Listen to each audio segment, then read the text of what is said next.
یا ایھا الذین آمنوا لا تقربوا الصلاۃ، اے ایمان والو نماز کے قریب مت جایا کرو. آپ بس اتنا ہی پڑھ لیں، شارٹ کلپ بنا لو اللہ دا بھی، نعوذ باللہ. میرے بھی شارٹ کلپ بنائے ہوئے نا اس طرح ہی.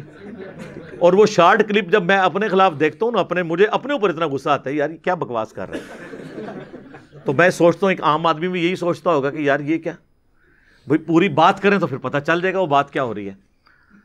تو شارٹ کلپ تو کسی کے خلاف بھی بن سکتا ہے. اے ایمان والو نماز کے قریب مت جاؤ، لیکن پوری گل سن لینا، شارٹ کلپ نہ کٹنا.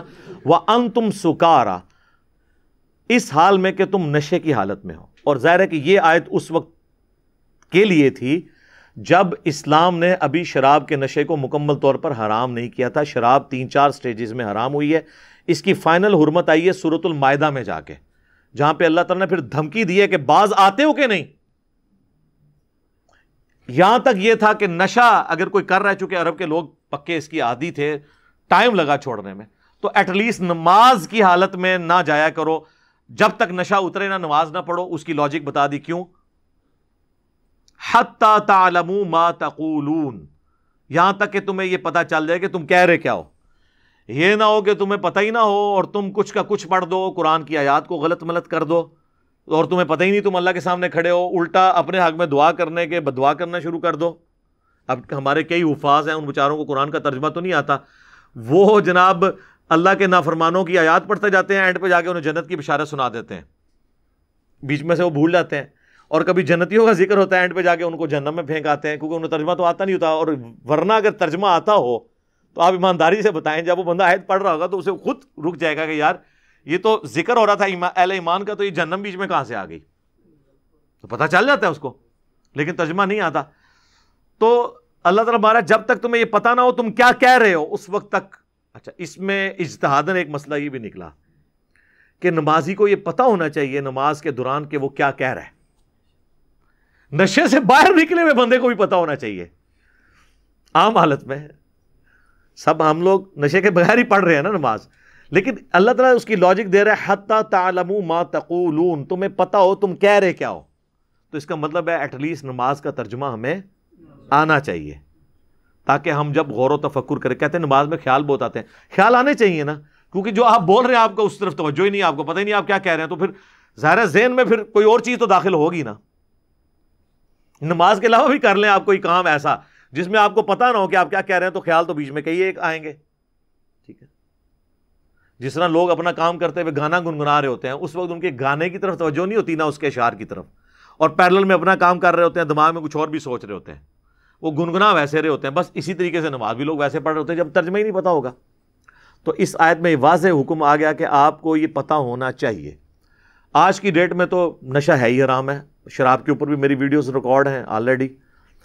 اچھا، اس آیت کے کانٹیکسٹ میں آپ کو پتہ ہے کچھ سال پہلے ڈاکٹر اسرار صاحب نے بھی اس آیت کے کانٹیکسٹ میں جامعہ ترمذی سے اور سنن ابی داؤد کے اندر سے ایک حدیث بیان کر دی تھی سیدنا علی کے حوالے سے، اور اس کے اوپر آپ کو پتہ ہے کافی زیادہ ہنگامہ کھڑا ہوا تھا، اور لوگوں نے یعنی یہ اس میں برابر کرانے کی کوشش کی کہ معاذ اللہ کو ڈاکٹر اسرار صاحب نے سیدنا علی کی توہین کے لیے بیان کیا. وہ ترمذی ابو داؤد میں جو روایت آتی ہے کہ وہ نماز پڑھا رہے تھے تو قل یا ایھا الکافرون انہوں نے خلط ملت کر دی، تو اس کے اوپر یہ آیت نازل ہوئی. اب یہ جو حدیث ہے نا، اس کی صحت کے بارے میں محدثین کے ہاں اختلاف پایا جاتا ہے. بعض اسے صحیح سمجھتے ہیں، بعض اسے ضعیف سمجھتے ہیں. جو صحیح سمجھتے ہیں وہ کہتے ہیں اس کی سند حسن درجے کی تو ہے. جو ضعیف سمجھتے ہیں وہ کہتے ہیں اس میں ایسے راوی ہیں جو ناصبی ہیں، حضرت علی سے بغض رکھنے والے ہیں، لہٰذا ان کی بات حضرت علی کے خلاف ایکسیپٹ نہیں کی جائے گی، انہوں نے گھڑی ہوگی. بہرحال دونوں صورتوں میں ڈاکٹر اسرار صاحب پہ یہ تہمت نہیں آپ لگا سکتے. اس کی وجہ یہ ہے کہ انہوں نے اس سے یہ رزلٹ نہیں نکالا نعوذ باللہ من ذالک کہ حضرت علی کی توہین کی ہو. باقاعدہ انہوں نے اس میں کلیریفائی کیا کہ اگر اس زمانے میں کسی نے پی ہے تو سورہ المائدہ میں اللہ نے اس کے پینے کو اپنے حق میں آن کیا ہے.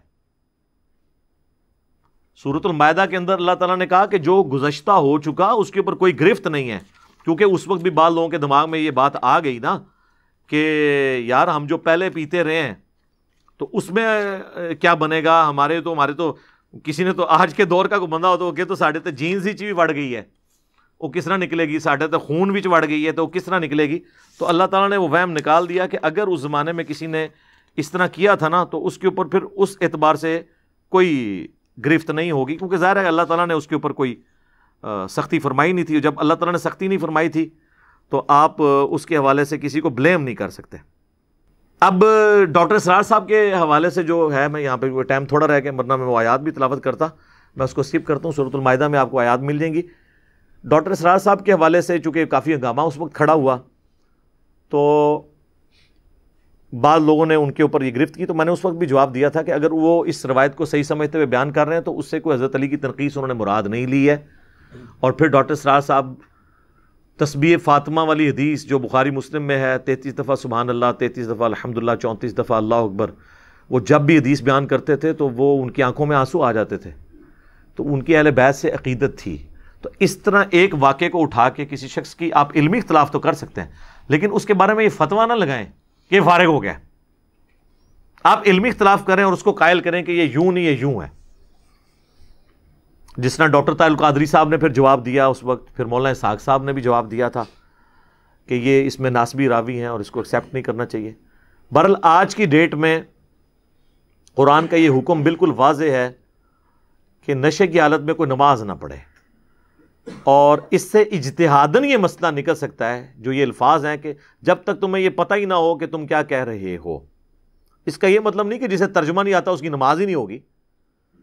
نماز اللہ نے ظاہر پہ رکھی ہے اور یہ اللہ کی بڑی کرم نوازی ہے. آپ دیکھیں نماز کے فرائض میں کہیں یہ نہیں ہے کہ آپ کو ترجمہ آتا ہو، نماز کے فرائض میں کہیں یہ نہیں ہے کہ آپ کا دھیان نماز ہی کی طرف ہو، کیونکہ اللہ کو بھی پتا تھا کہ دھیان ادھر ادھر ہو سکتا ہے.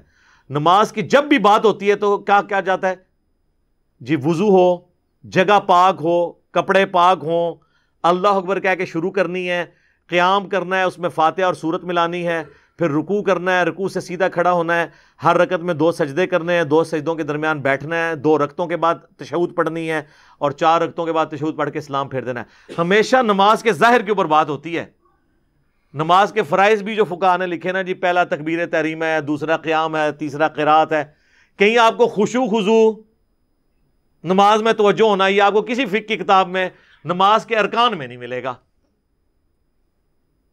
اسی لیے کہ اللہ تعالیٰ کو پتا تھا کہ ہر انسان ایک لیول پہ پہنچ نہیں سکتا، تو اس لیے ظاہری نماز کا بعض لوگ اس وجہ سے نماز پڑھنا بھی چھوڑ جاتے ہیں.